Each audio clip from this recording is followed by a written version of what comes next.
ദാരുണമായ ദുരന്തമെന്ന് മുഖ്യമന്ത്രി. അതിതീവ്ര മഴയാണ് അവിടെ ഉണ്ടായിരുന്നത്. അതിലുണ്ടായ ഉരുൾപൊട്ടലിൽ ഒരു പ്രദേശം മുഴുവൻ ഇല്ലാതാവുകയാണ് ഉണ്ടായത്. ദുരിതമനുഭവിക്കുന്നവരെ എല്ലാവിധത്തിലും സഹായിക്കാൻ നാം ഒരുമിച്ചിറങ്ങേണ്ട സാഹചര്യമാണ്. രക്ഷാപ്രവർത്തനം ഏകോപിപ്പിക്കാൻ 5 മന്ത്രിമാർക്ക് ചുമതല.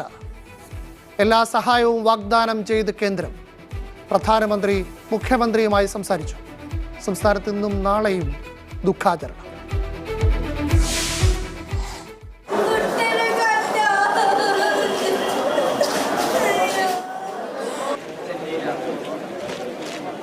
ചേതനയറ്റ ശരീരങ്ങൾ ആശുപത്രികളിലെ മരവിപ്പിക്കുന്ന കാഴ്ച. ഉറ്റവരെ തെരഞ്ഞ് ബന്ധുക്കൾ. ആംബുലൻസ്